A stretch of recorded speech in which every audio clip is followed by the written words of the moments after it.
Hidup damai adalah keinginan dari semua insan di dunia. Namun, apa jadinya apabila di saat kita tengah hidup nyaman dan tak ada beban, kita dihampiri oleh perasaan-perasaan tidak nyaman. Perasaan-perasaan itu hadir tanpa kita duga, dan perasaan itu ternyata bukanlah perasaan yang tumbuh dan menghampiri kita secara tersendirinya. Namun perasaan itu ternyata adalah kiriman dari seseorang yang tak kita sangka dan tak juga kita duga. Ternyata semua itu terjadi oleh seorang temanku yang memendam perasaan terhadapku dengan mencoba mengirimkan sesuatu yang berbau mistis atau yang menjurus pada ilmu pelet. Assalamualaikum warahmatullahi wabarakatuh. Kembali lagi bersama kreator amatir. Kali ini kita akan menceritakan sebuah kisah tentang Mila yang ditulis oleh Kang Holil. Sebelum kita masuk ke ceritanya, alangkah baiknya kalau kita berdoa terlebih dahulu. Kita berdoa menurut kepercayaan masing-masing, dan berdoa pun kita mulai. A'udzubillahiminasyaitonirrajim. Bismillahirrahmanirrahim. Allahumma inna nas'aluka salamatan fid din wa afiatan fil jasad wa ziyaratan fil ilmi wa barakatan di rizki wa taubatan qoblal maut wa rahmatan indal maut wa maghfiratan ba'dal maut. Allahumma hawin alaina fi syakaratul maut wan nazata minnan nar wal afwa indal hisab. Shadaqallahul adzim. Berdoa selesai. Inilah ceritanya. Bermula pada saat aku barulah menjejaki kakiku di kampung halamanku. Suasana di kampung halamanku tidak banyak yang berubah. Udara sejuk masih menemaniku dan menemani langkahku seperti saat aku meninggalkan tempat kelahiranku. Pepohonan yang masih terlihat hijau dan indah untuk dipandang. Sorak-sorak teriakan dari anak-anak kecil kini semakin riuh terdengar di kampungku itu. Sungguh masih indah untuk dipandang dan masih terasa nyaman seperti terakhir aku meninggalkan tempat ini, ucapku dalam hati. Sebelumnya, perkenalkan, namaku Mila. Aku terlahir di kampung ini, di salah satu kampung di Jawa Barat. Aku terpaksa meninggalkan kampungku karena perekonomian keluargaku yang sangat buruk waktu itu. Masih terasa nyaman untuk kutinggalkan, namun keadaanlah yang memaksaku untuk pergi dari kampungku untuk mengadu nasib di negara orang. Kerinduan terhadap kampungku tidak akan pernah berkurang, walau beberapa lama pun aku tinggal di negara orang. Selain alamnya yang indah dan sejuk, suasananya yang indah akan kebersamaanku dengan teman-temanku dan juga rindu akan bertemu dengan kedua orang tuaku. Singkat cerita, masa kerjaku di negara tersebut sebentar lagi akan berakhir. Aku ditawari oleh majikanku apakah aku akan diperpanjang atau menghentikan pekerjaan ini. Sebenarnya aku masih ingin melanjutkan pekerjaan ini, namun rasa rinduku terhadap kampung halamanku lah yang mendorongku untuk memilih pulang saja ke Indonesia. Aku pulang ke Indonesia bersama dengan seseorang yang membuatku nyaman saat berada di negara tersebut. Seseorang itu sama-sama dari Indonesia. Beliaulah yang selalu menemaniku saat suka maupun duka selama berada di negara tersebut. Bahkan aku dan dia juga sudah menjalin hubungan yang sangat lama karena kenyamanan yang dia berikan selama aku berada di sana dan sikap dia yang menurutku baik yang membuatku mau menerima dia sebagai kekasihku. Namun seiring berjalannya waktu, kita harus berpisah karena tempat tinggal kita terlalu jauh untuk kita tempuh. Aku yang berada di bagian barat Pulau Jawa dan dia berada di bagian timur Pulau Jawa. Singkat cerita, saat aku sampai ke kampung halamanku, terasa tidak banyak perubahan yang aku lihat. Suasana di kampung itu masih terlihat indah untuk dipandang. Masih banyak terdapat pepohonan yang membuat kampung itu terasa adem. Ditambah suasana pesawahan yang terlihat masih hijau dan masih terdapat sebuah gubuk di pertengahan sawah untuk para petani beristirahat kala terik matahari tepat berada di atas kepala. Semua warga yang melihatku terlihat pangling melihatku karena aku yang dulu tidaklah seperti aku yang sekarang. Dulu aku terlihat tekil dan tak terurus, tapi kini aku sudah bisa membenahi tubuh dan wajahku agar terlihat indah untuk dipandang. Seperti masyarakat di sini mempercantik kampung halaman mereka agar tidak diremehkan oleh orang luar. Para tetangga dan teman-temanku silih berganti mengunjungi kediamanku yang sederhana itu. Ucapan selamat datang pun datang silih berganti diucapkan kepadaku. Tidak lupa akan mata para lelaki menatapku tak henti-hentinya. Terlebih lagi tatapannya tertuju pada area terlarang yang tepat berada di bawah daguku. Tidak jarang mereka menggoda dan mengajakku untuk bermain, mengulangi masa-masa kecil dulu. Namun saat itu aku menolaknya. Di samping kondisiku yang sangat capek setelah menempuh perjalanan yang cukup jauh. Ditambah aku juga tidak ingin mengecewakan kepercayaan Yadi terhadapku. Yadi itu adalah orang yang selalu menemaniku saat suka maupun duka di negara orang tersebut. Selama 1 minggu aku memutuskan untuk beristirahat di rumah dan tak keluar rumah. Hanya melakukan obrolan dengan Yadi melalui telepon jarak jauh. Dari dulu sampai sekarang Yadilah yang masih setia menemani kejenuhanku saat aku merasa suntuk. Bahkan sekali-kali orang tuaku pun ikut berbincang dengan Yadi melalui telepon video untuk memperdekatkan keluargaku dengan Yadi, bahkan dengan keluarga orang tua Yadi di sana. Namun lama-kelamaan aku merasa jenuh terus-terusan berada di rumah. Aku ingin menenangkan pikiran dan menghirup udara segar, pikirku dalam hati. Dan aku pun meminta izin kepada emak untuk keluar sebentar, hanya untuk mencari hiburan di luar. Ibu dan bapak pun mengizinkan, dan aku pun kini berjalan seorang diri dan bisa menghirup udara segar di kampung ini. Saat aku berjalan, tak jarang mata lelaki memandang tubuhku, baik yang muda maupun yang tua. Namun tidak dari salah satu mereka yang menghampiriku dan menggodaku. Hanya saja tatapan mereka yang membuatku risih. Maka dari itu, aku mempercepat langkah dan menghampiri salah satu rumah temanku. Namanya Mary.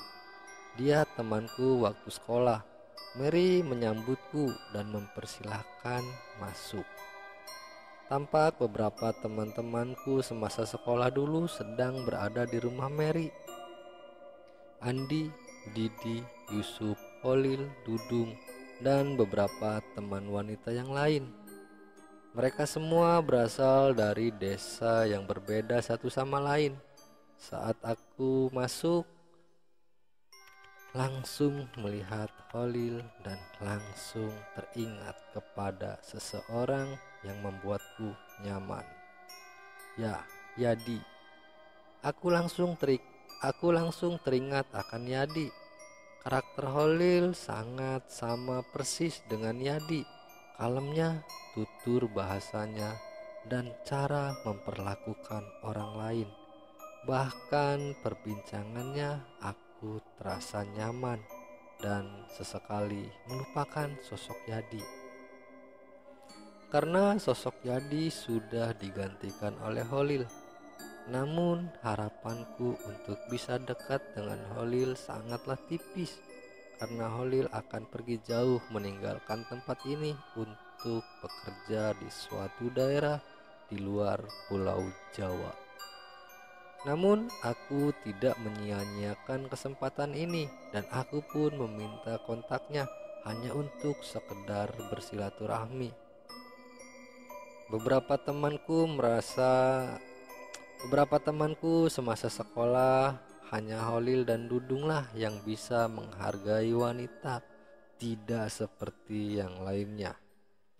Mereka bertiga selalu menatap bagian dadaku dan tak bergeming sama sekali. Sudah aku pastikan mereka memiliki pikiran-pikiran kotor terhadapku. Entah pikiran apa yang mereka pikirkan. Tiba-tiba Holil memberikan jaketnya pada Dudung dan Dudung pun menutupi bagian yang dipandang oleh teman-temannya. Terima kasih Dung, ucapku berterima kasih. Lain kali berpakaianlah yang baik agar tidak mengundang pemikiran negatif orang, Wil, ucap Holil menasehatiku. Aku pun mengangguk mengiyakan nasihat Holil. Begitu juga nasihat dari Mira dan teman-teman perempuannya, misalnya Betty dan yang lainnya. Namun 3 teman cowokku itu sepertinya merasa kecewa dengan yang dilakukan oleh Dudung. Mereka menggerutu seakan Dudung mengacaukan pandangannya. Namun Dudung tidak menghiraukannya. Dudung malah asik memakan cemilan yang sudah disediakan oleh Mary. Singkat cerita, setelah hari itu aku pun makin sering berkunjung ke rumah Mary. Hampir setiap hari aku menghabiskan waktu di rumah Mary. Namun di suatu hari, ketiga temanku yang mengetahui kalau aku selalu bermain di rumah Mary, mereka pun menghampiri rumah Mary untuk bergabung. Namun kini mereka tidak menatap area itu dikarenakan aku kini selalu menggunakan pakaian yang tidak ketat dan tidak memperlihatkan bagian itu. Namun tetap saja mereka sesekali mencuri pandang untuk memperhatikan wajahku dan aku mendengar mereka saling berbisik untuk melakukan taruhan. Taruhan yang membuatku kaget adalah akulah yang menjadi bahan taruhan mereka.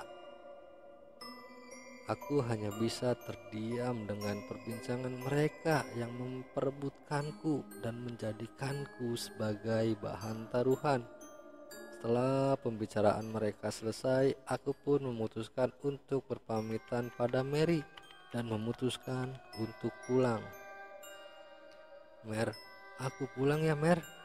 Aku merasa tidak enak badan, ucapku beralasan.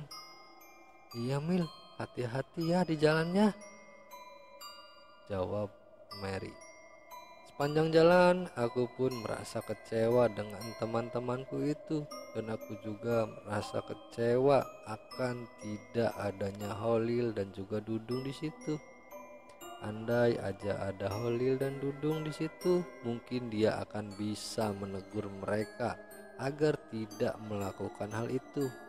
Sesampainya di rumah, aku langsung masuk ke dalam kamar dan bruk, aku menjatuhkan tubuh ini ke tempat tidur dengan rasa tidak percaya akan rencana mereka. Ya, dalam keadaan aku membaringkan tubuhku di tempat tidurku, aku terus-menerus membayangkan bagaimana yang akan terjadi nanti apabila semuanya terjadi. Namun aku baru teringat pada Yadi. Aku mencoba memberikan kabar pada Yadi hari ini, karena sudah 1 minggu aku tidak memberikan kabar pada Yadi. Aku tidak mau mengganggu Yadi yang sedang fokus dalam bekerja di kampungnya. Kukirimkan pesan singkat melalui telepon genggamku. Assalamualaikum mas, bagaimana kabarnya? Pesanku yang aku ketikkan. Tidak berapa lama datanglah balasan dari Hadi. Waalaikumsalam Neng. Alhamdulillah kabar mas baik, jawab Yadi. Mas, aku sedang sedih nih, balasku lagi. Sedih kenapa Neng? Tanya Yadi dari pesan singkatnya. Akhirnya aku ceritakan semuanya pada Yadi yang baru saja aku alami, dan berharap aku mendapat jalan keluar dari Yadi. Untungnya Yadi tidak seketat laki-laki yang lain. Yadi masih bersikap seperti dulu, di mana Yadi selalu bisa membuatku nyaman dan tenang dalam menjalani kehidupanku, baik suka maupun duka. Yadi hanya berpesan padaku apabila mereka mulai mendekatiku dan berkata yang menuju atau menjurus akan hubungan, lebih baik aku acuhkan. Dan Yadi pun meminta agar aku tidak menanggapi dengan serius, dan apabila aku menolaknya, sebisa mungkin aku harus bisa menolak dengan cara halus tanpa harus menyakiti salah satu dari mereka. Pesan dari Yadi memang ada benarnya. Di samping tidak membuat mereka sakit, juga meminimalisir mereka melakukan hal-hal di luar dugaan. Namun saran dari Yadi pun aku terima, tapi aku masih ingin mendapatkan saran yang lebih dari itu. Aku pun mencoba menghubungi Holil saat itu. Kukirimkan pesan singkat pada Holil, namun tidak ada respon dari Holil. Kucoba menelpon Holil, namun Holil sedang menerima telepon dari orang lain. Berulang kali aku mencoba menghubungi Holil.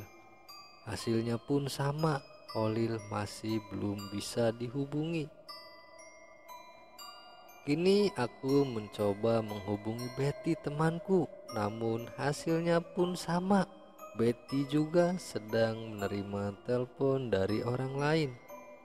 Aku tak berpikir kalau Betty sedang menerima telepon dari Holil, karena aku melihat hubungan mereka hanyalah sebatas teman biasa, tidak lebih. Selang beberapa jam berlalu, aku pun mencoba kembali menghubungi Holil, dan tut, tut, tersambung. Halo, assalamualaikum, sapa Holil di seberang telepon. Waalaikumsalam, jawabku. Maaf, ini siapa ya? Tanya Holil. Ini Mila, Lil, teman sekolahmu dulu. Oh, Mila, maaf baru keangkat. Tadi Betty telepon, ucap Holil meminta maaf. Iya, gak apa-apa Lil, maaf mengganggu waktunya, kataku. Iya, gak apa-apa Mil, jawab Holil. Ada apa ya Mil? Tanya Holil lagi. Aku pun menceritakan dari awal mula dan menceritakan pula hubungan aku dengan Yadi. Dan aku juga menceritakan semua saran dan nasihat yang Yadi tadi bicarakan. Holil mengerti dan memahami posisiku saat ini. Holil tidak memberikan saran yang banyak, hanya menambahkan beberapa saran saja dari saran yang sudah diberikan oleh Yadi. Kamu mulai dari sekarang harus lebih mendekatkan diri kepada Allah dan mintalah perlindungan padanya, karena hanya Allah lah yang maha melindungi umatnya. Karena hanya Allah lah yang maha melindungi umatnya Nabi Muhammad. Dan ingat, jangan biarkan hatimu kosong dan perbanyaklah membaca sholawat agar terhindar dari rencana-rencana yang bisa membuatmu menderita, ucap Holil dan meminta maaf padaku karena Holil harus melanjutkan pekerjaannya. Singkat cerita, rencana mereka satu persatu sudah dimulai. Bermula dari datangnya Yusuf ke rumahku dan mengajakku berbincang untuk sekedar bersilaturahmi. Namun aku tahu di balik maksud Yusuf datang ke rumah agar mereka bisa mendapatkan dua keuntungan sekaligus. Keuntungan pertama, mendapatkan hatiku, dan yang kedua, mendapatkan hadiah dari taruhan itu. Aku pun bersikap biasa saja, seakan-akan aku tidak tahu maksud dari mereka. Hampir setiap hari Yusuf berkunjung ke rumahku selama 1 minggu. Sontak aku merasa risih dengan keberadaan Yusuf yang setiap hari datang ke rumah. Setelah Yusuf, kini berganti Andilah yang selalu mengunjungiku dengan membawa beberapa makanan setiap hari. Dan yang terakhir, Didilah yang kini menghampiriku. Didi setiap hari datang ke rumah dengan membawa beberapa barang-barang mewah untuk menarik perhatianku. Dan Didi pula lah yang berani bertegur sapa dengan keluargaku dan sesekali meminta restu orang tuaku. Namun jawaban orang tuaku, bukan ibu atau bapak Nadidi yang bisa menentukan. Yang bisa menerima atau tidaknya kamu hanyalah Mila sendiri, karena Mila lah yang akan menjalani hubungannya denganmu atau dengan siapapun. Dan walaupun Nak Didi tidak jadi dengan Mila, ibu berharap kita masih bisa bersilaturahmi dan menjalin persaudaraan. Namun terlihat dari raut wajah Didi yang merasa tidak puas akan jawaban dari ibuku. Didi pun meninggalkan aku dan keluargaku. Orang tuaku hanya bisa menggelengkan kepala melihat tingkah Didi tadi. Dasar anak zaman sekarang, dibilang baik-baik malah gak terima, ucap ibuku seraya pergi ke dapur.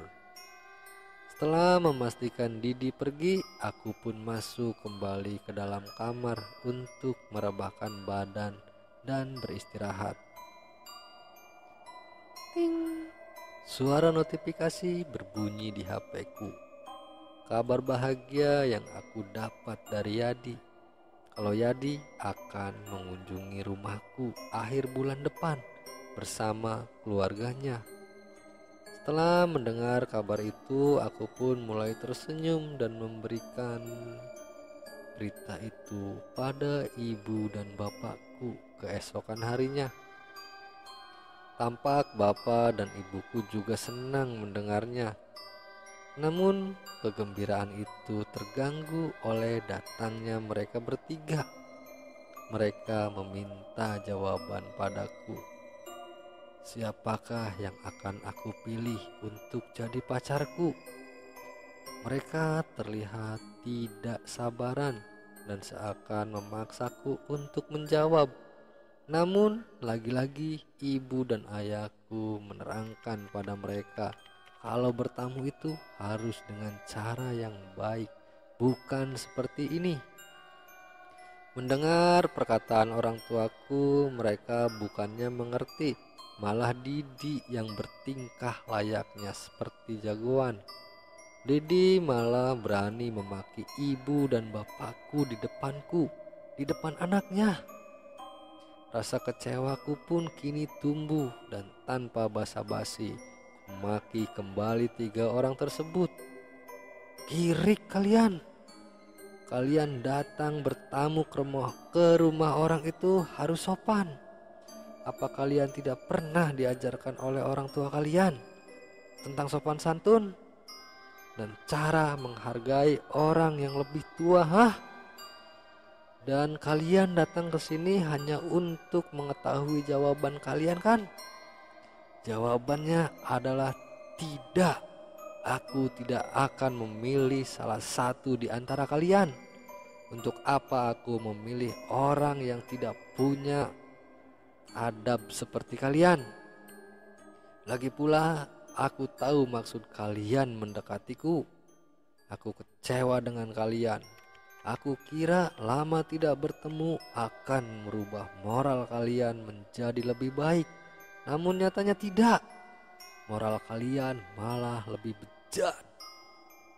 Dan yang membuatku sangat kecewa adalah di saat teman sendiri dijadikan bahan taruhan otak-otak mesum kalian. Mendengar ucapanku, mereka bertiga terdiam. Andi dan Yusuf merasa malu dan meminta maaf pada ibu dan bapak. Lalu mereka berpamitan, tapi tidak dengan Didi. Didi masih saja bersikap kalau dia harus bisa mendapatkanku. Didi masih saja terus mengoceh dan seakan merendahkanku. Tampak terdengar pula ancaman-ancaman dari Didi yang menuju terhadapku dan keluargaku. Setelah Didi meninggalkan rumahku, aku pun mulai menangis dan mencoba mencurahkan apa yang barusan terjadi. Ku coba menghubungi Yadi, namun saat ini Yadi sedang tidak bisa dihubungi. Ku coba menghubungi Holil, ternyata sama saja. Holil juga sedang tidak bisa dihubungi. Aku pun teringat dengan Betty dan akhirnya aku mencurahkan semuanya pada Betty. Dan Betty pun memberikan beberapa nasihat padaku. Nasihat itu sama persis seperti yang diberikan oleh Holil waktu itu. Nasihat itu hampir aku lupakan, namun berkat Betty akhirnya aku mengingat dan mendengarkan semua yang dikatakan oleh Betty. Kita masuk ke Didi. Aku merasa tidak rela kalau aku diperlakukan seperti itu oleh seorang yang aku inginkan. Bagaimanapun aku adalah laki-laki. Aku tidak bisa harga diriku sebagai laki-laki diremehkan oleh perempuan. Apalagi aku dimaki-maki depan teman-temanku dan di depan keluarganya. Saat Mila memakiku, aku tidak banyak bicara. Hanya ancaman saja yang aku lontarkan kepada Mila dan juga keluarganya. Semua itu aku ucapkan karena aku merasa sakit hati dengan perkataan Mila yang menolakku mentah-mentah di hadapan teman-temanku. Maka aku putuskan untuk pergi ke salah satu rumah dukun langganan keluargaku. Meskipun tempatnya begitu jauh, aku tidak peduli. Yang penting keinginanku bisa terwujud. Keesokan harinya aku berangkat ke tempat tersebut seorang diri. Meski aku merasakan rasa takut apabila aku harus mengirimkan pelet padanya, tapi rasa sakit hatiku terlalu dalam untuk kutahan. 2 jam perjalanan menggunakan sepeda motor untuk bisa sampai ke tempat dukun tersebut. Setelah menempuh perjalanan selama 2 jam, akhirnya aku pun sampai ke tempat tersebut. Setelah sampai, aku disambut oleh sesosok lelaki tua. "Selamat datang di gubuk Aki," sapa orang tua itu. Aku pun merasa heran dengan sambutan itu. Lalu lelaki itu mempersilahkan aku untuk masuk. "Ayo masuk, nak," ucap lelaki itu. Iya Ki," jawabku grogi. "Sudahlah, tidak usah grogi. Aki sudah tahu kok maksud kamu datang ke sini," ucap lelaki itu. Aku semakin merasa heran dengan ucapannya. "Kamu ingin memikat gadis itu kan?" tanya lelaki itu. Iya Ki," jawabku singkat. "Baiklah, kamu tahu kan apa yang terlebih dahulu harus kamu selesaikan?" kata lelaki itu. Ma, ma, Mahar kan Ki?" tanyaku. "Bagus kalau kamu masih ingat hal yang harus diselesaikan terlebih dahulu," jawab lelaki itu. Ini Ki, sudah aku bawakan maharnya, dan aku ingin si Mila bertekuk lutut mengharap cinta padaku Ki, jelasku. "Baiklah, apakah kamu ada fotonya? Dan tulislah nama dan bintinya," tanya lelaki itu.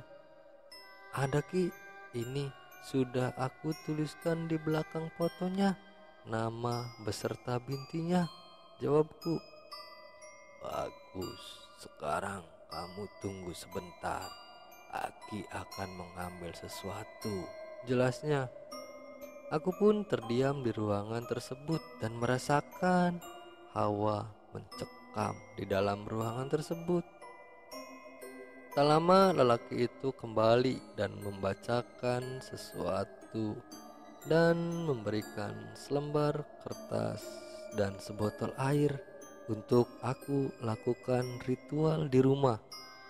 Setelah lelaki itu membacakan sesuatu dan membakar foto Mila, lalu abunya disatukan dengan beberapa genggam tanah. Lalu tanah itu diberikan padaku. "Ini tanah kamu taburkan ke halaman rumah, atau kalau bisa kamu taburkan ke atas genting rumah targetmu. Secepatnya targetmu akan bereaksi. Sebelum kamu melemparkan tanah ini, kamu harus melakukan mandi terlebih dahulu menggunakan air dalam botol itu. Kamu campur air itu dengan air yang sudah ada di rumahmu dan gunakan untuk mandi sembari membaca rapalan yang sudah Aki tuliskan di kertas itu," ucap lelaki itu.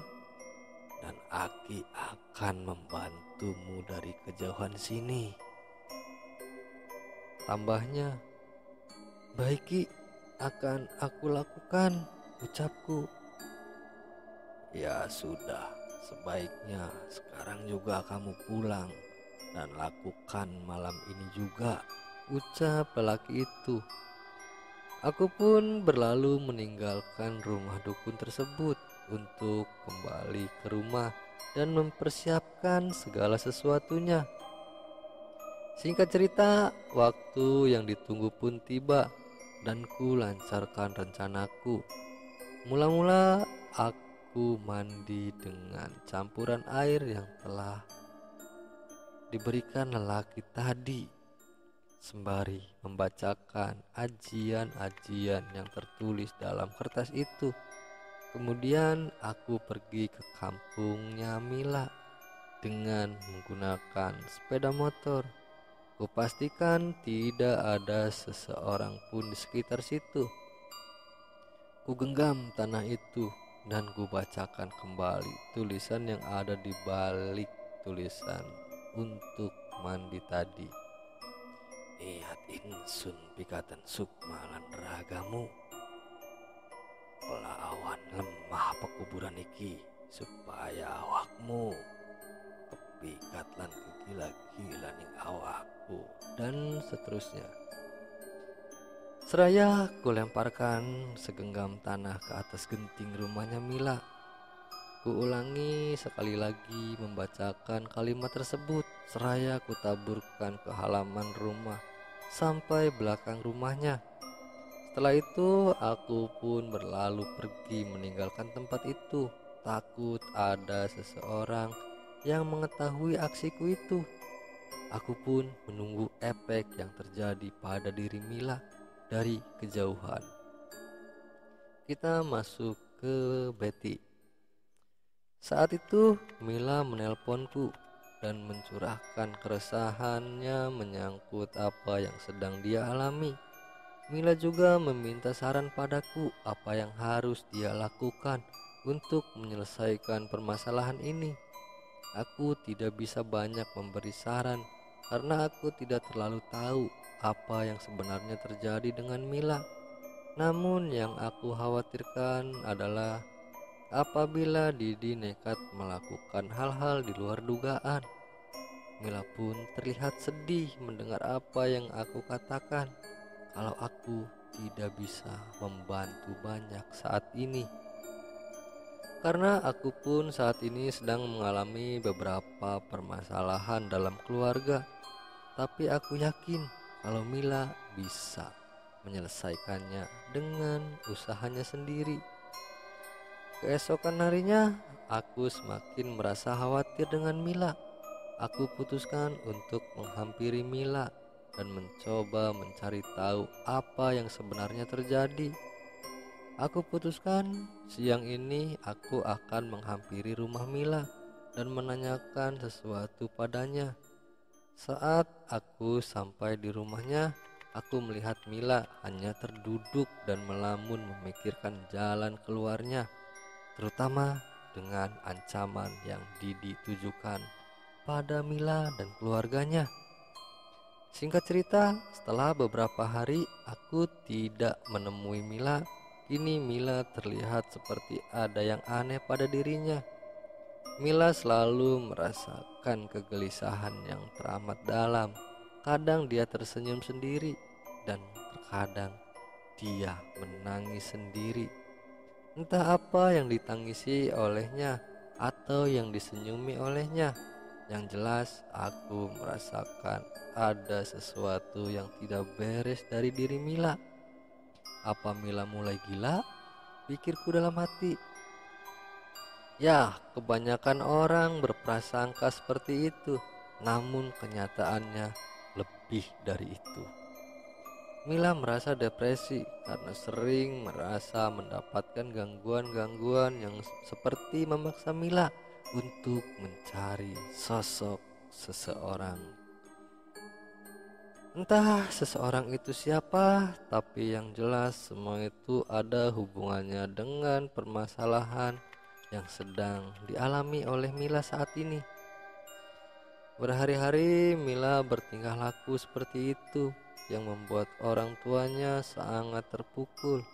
Orang tua Mila pun tak luput dari kesedihan yang teramat sangat karena anak satu-satunya dari mereka mengalami hal yang seperti ini.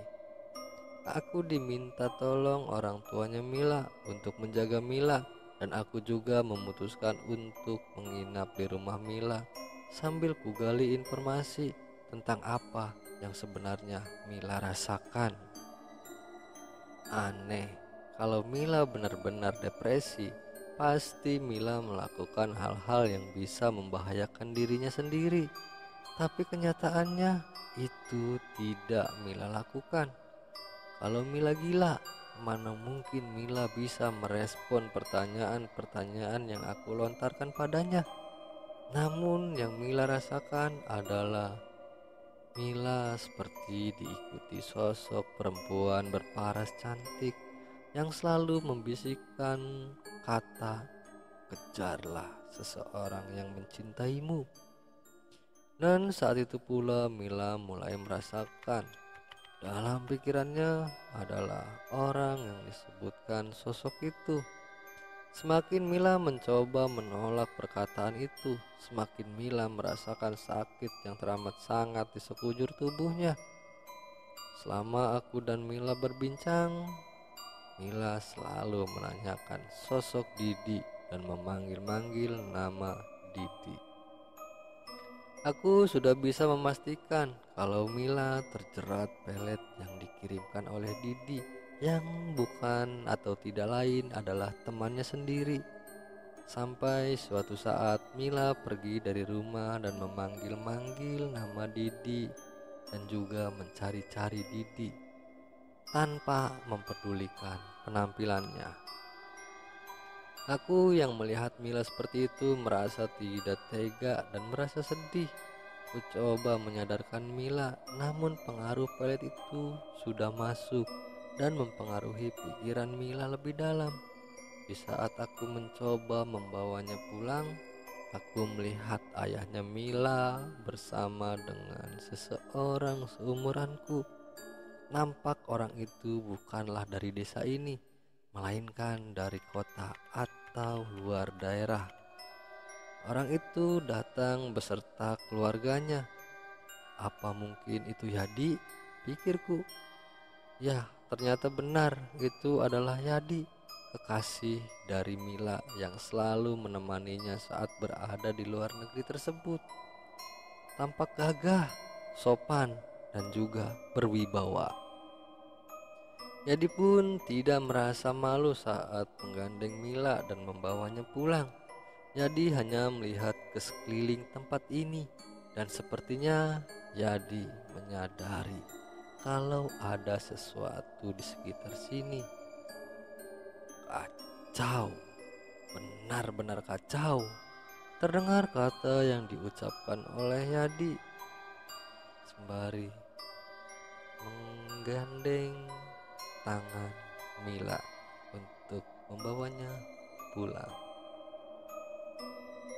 Mendengar ucapan Yadi seperti itu, aku semakin yakin kalau Didi sudah melakukan hal-hal di luar dugaan. Akhirnya kami membawa Mila kembali pulang ke rumahnya dengan dipapa oleh Yadi dan juga aku. Sesampainya di rumah Mila, Mila pun ditidurkan di kamarnya karena selama di perjalanan pulang, aku melihat Mila sangat memberontak sembari memanggil-manggil nama Didi. Namun setelah sampai di rumahnya, Mila mulai melemas kondisinya, walaupun masih selalu memanggil-manggil nama Didi. Di saat aku keluar kamar Mila, Yadi pun memperkenalkan dirinya kepada orang tua Mila dan padaku juga. Maaf Pak, sebelumnya aku akan memperkenalkan diri terlebih dahulu. Namaku Yadi dan ini ayahku, yang itu ibuku. Kami dari kota S, ucapnya. Bapak ini adalah salah satu pendiri sebuah pondok pesantren di kota S. Keluarga Mila pun menyambutnya dengan senyuman yang ramah. Kalau boleh tahu apa yang sebenarnya terjadi pada Mila, Pak? Tanya Yadi. Maaf Nayadi, Bapak juga tidak tahu jelas apa yang terjadi. Tapi yang Bapak tahu, sebelumnya Mila mengalami perdebatan dengan beberapa teman lelakinya. Teman-temannya itu membuat taruhan dengan bahan taruhannya adalah Mila. Terakhir mereka datang ke rumah ini dengan tanpa adanya sopan santun. Mereka juga secara terang-terangan berkata yang tidak sopan terhadap ibu dan bapak. Mungkin karena melihat ibu dan bapaknya diperlakukan seperti itu, Mila merasa geram. Lalu Mila pun dengan lantang membela kami dengan memaki mereka bertiga. Dua di antaranya menyadari perbuatan mereka, namun satu di antaranya malah semakin parah memaki dan menghina Mila. Dengan jawaban si Didi itu, Mila semakin tersulut emosi dan langsung menolak mereka bertiga sembari memakinya. Sebelum si Didi pergi, terdengar sebuah ancaman darinya yang tertuju pada Mila, bapak, dan juga ibu. Ucap ayahnya Mila, "Nang, kau merasakan sesuatu tidak di rumah ini?" Tanya Bapak Karsim, ayahnya Yadi. "Iya pak, aku juga merasakannya," jawab Yadi. "Coba kau lihat kondisi Mila sana," kata Pak Karsim. "Iya pak, coba aku lihat dulu," jawab Yadi. "Pak, aku mau minta izin buat lihat kondisi Mila," kata Yadi meminta izin pada ayahnya Mila. "Iya nak, silahkan," jawab ayahnya Mila. "Neng, bisa temenin mas untuk melihat Mila," ajak Yadi padaku. Aku pun mengangguk. "Temani Yadi ya Ndok, biar tidak menjadi fitnah," ucap Pak Karsim. "Iya pak," jawabku. "Nang, bapak akan pergi keluar terlebih dahulu, akan melihat suasana di sekitar rumah ini," ucap Pak Karsim. Terlihat ibunya Mila hanya menangis menyaksikan kondisi Mila yang seperti itu. Lalu ditemanilah oleh ibunya Yadi. Aku mulai masuk ke dalam kamar Mila bersama Yadi. Dan saat Yadi memasuki kamar Mila, "Astagfirullahaladzim," ucap Yadi. "Ada apa mas?"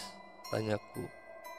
"Terlalu banyak makhluk yang mempengaruhi Mila," jawab Yadi. "Tapi aku tidak melihat sesuatu mas," ucapku. "Tapi Mila pernah bilang kalau ada sesosok wanita cantik yang mempengaruhi Mila untuk mencari seseorang lelaki. Apa lelaki itu yang mengirimkan pelet pada Mila?" tanyaku. Yadi sedikit mengangguk sembari bibirnya terus membacakan ayat-ayat suci. Tanpa sadar, Yadi memegang kepalaku sembari bibirnya membaca ayat suci dan mengusapkan telapak tangannya ke wajahku. Seketika itu, aku bisa melihat apa yang Yadi lihat. "Astagfirullah," teriakku. Ternyata bukan hanya satu makhluk, melainkan banyak makhluk yang berada di kamar Mila dan mencoba mempengaruhi Mila. Mulai dari wanita cantik, sosok berdaster putih, bahkan sampai sosok nenek-nenek ramai berada di samping Mila. Aku merasa ketakutan melihatnya, maka Yadi pun menutup kembali penglihatanku. "Inilah yang lelaki itu kirimkan agar Mila bertekuk lutut padanya," ucap Yadi. "Neng, boleh minta segelas air?" ucap Yadi. "Iya mas, nanti aku bawakan," jawabku tergesa-gesa karena takut. Saat aku mengambil air, aku seperti melihat Pak Karsim seperti sedang bertarung dengan seseorang, namun tidak dapat aku lihat. Hanya terlihat Pak Karsim seperti sedang mencoba mengusir makhluk-makhluk yang berada di luar rumah Mila. Sesekali Pak Karsim seperti terdorong dan kadang terjatuh karena mungkin terlalu banyak yang harus Pak Karsim hadapi. Karena melihat Pak Karsim seperti itu, aku pun kembali teringat pada Mila dan bergegas memberikan air putih pada Yadi. Ini mas, airnya, ucapku. Kamu kenapa Neng? Tanya Yadi. Ternyata di luar juga banyak mas, jawabku. Sudah kuduga, ucap Yadi. Neng, mas minta bantuannya ya. Kita sama-sama berdoa memohon pada Yang Maha Kuasa agar Mila bisa terlindungi untuk sementara waktu dengan perantara air putih ini, kata Yadi. Iya mas, jawabku singkat. Dan kami pun berdoa bersama di dalam kamar Mila. Setelah selesai berdoa atau setelah selesai doa tersebut, saat hendak meminumkan air itu pada Mila, terlihat Mila memberontak seakan menolak untuk meminum air itu. Dengan sedikit memaksa, akhirnya air itu bisa masuk pada tenggorokan Mila, dan Mila pun mulai melemas dan tertidur. Jadi langsung pergi keluar rumah dan membantu ayahnya. Neng, apa di sini ada yang mengerti tentang spiritual? Tanyanya. Sepertinya ada mas, biar aku panggilkan, jawabku. Aku pun berlari menghampiri rumah Pak Hamid dan tidak sengaja aku bertemu dengan Holil yang baru pulang di jalan. Bet, kamu mau kemana? Tanya Holil. Mau ke rumah Pak Hamid Lil, jawabku. Emang ada apa Bet? Tanyanya. Di rumah Mila Lil, banyak makhluk yang mencoba mempengaruhi Mila. Ya sudah, ayo aku antar, kata Holil. Aku pun menghampiri rumah Pak Hamid dan alhamdulillahnya Pak Hamid pun ada di rumah dan bersedia membantuku. Kami bertiga menghampiri rumah Mila kembali dan sesampainya di sana, Yadi dan ayahnya sedang duduk bersila sembari membaca doa-doa permohonan kepada Sang Pencipta. Yadi, kamu temani Pak Ustadz ke dalam dan kamu urus yang di dalam, ucap Pak Karsim. Lalu Bapak bagaimana? Tanya Yadi. Tenang saja, ada tamu yang akan membantu Bapak, jawab Pak Karsim. Baiklah Pak, jawab Yadi sembari beranjak ke dalam bersama Pak Hamid. Aku tidak melihat adanya yang membantu Pak Karsim di luar selain ayahnya Mila dan juga Holil. Apa yang dimaksud Bapak itu adalah Holil? Tanyaku heran. Kuperhatikan terus Holil, tampak ada perubahan pada dirinya. Holil kini seperti ada yang merasukinya dan bersikap layaknya seperti seekor harimau dengan auman yang terdengar menggelegar dan sesekali terdengar benturan-benturan keras di halaman dan di atas genting. Entah bagaimana caranya Holil sudah berada di atas genting dan mengaumkan suaranya.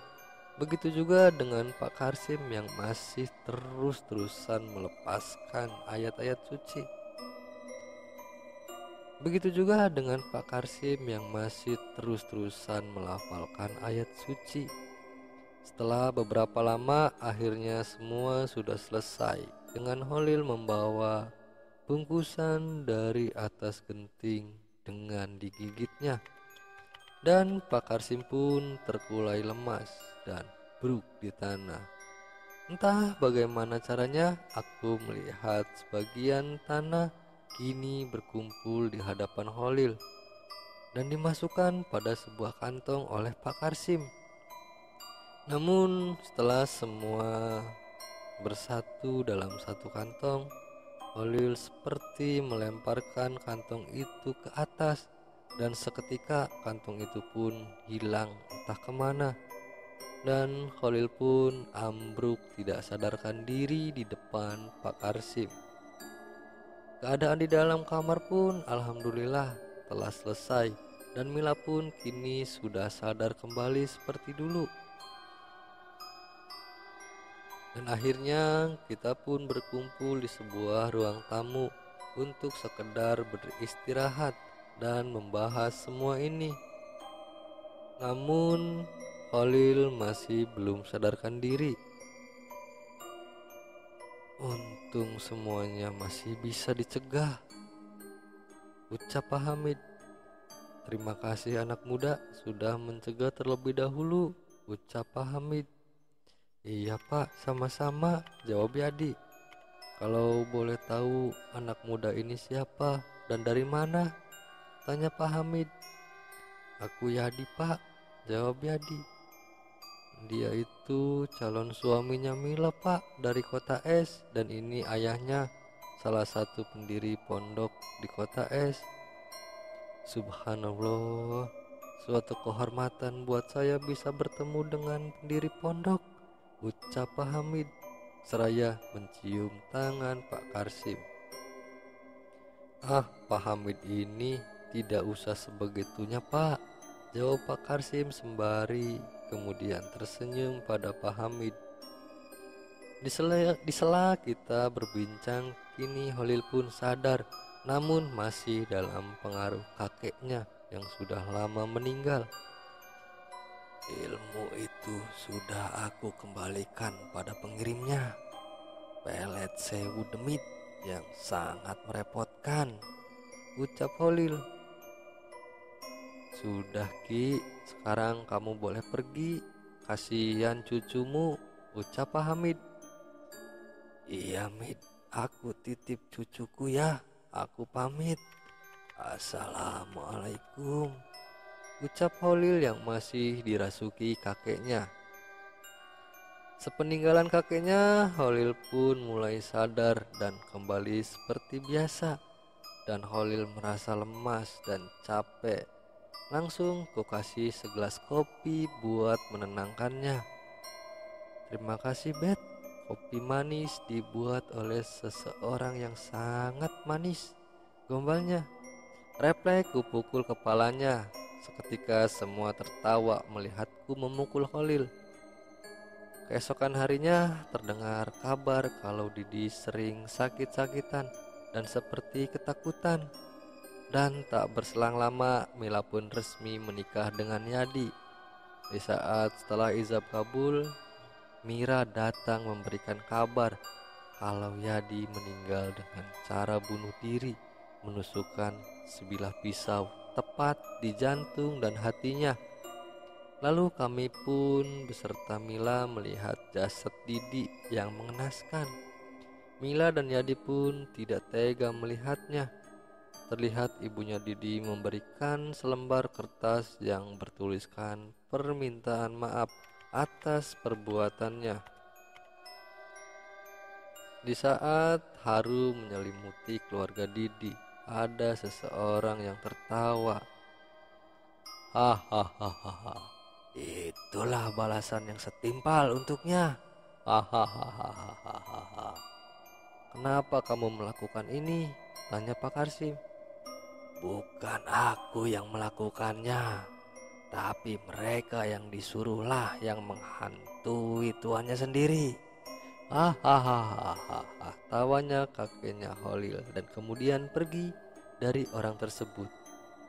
Hari yang harusnya terasa indah buat Mila dan Yadi, kini malah harus menyaksikan duka yang dirasakan oleh keluarganya Didi. Terpaksa Yadi meminta pada keluarganya Mila untuk melakukan resepsi sesederhana mungkin, karena Yadi tidak ingin merasakan kebahagiaan di atas penderitaan orang. Dan cerita pun berakhir.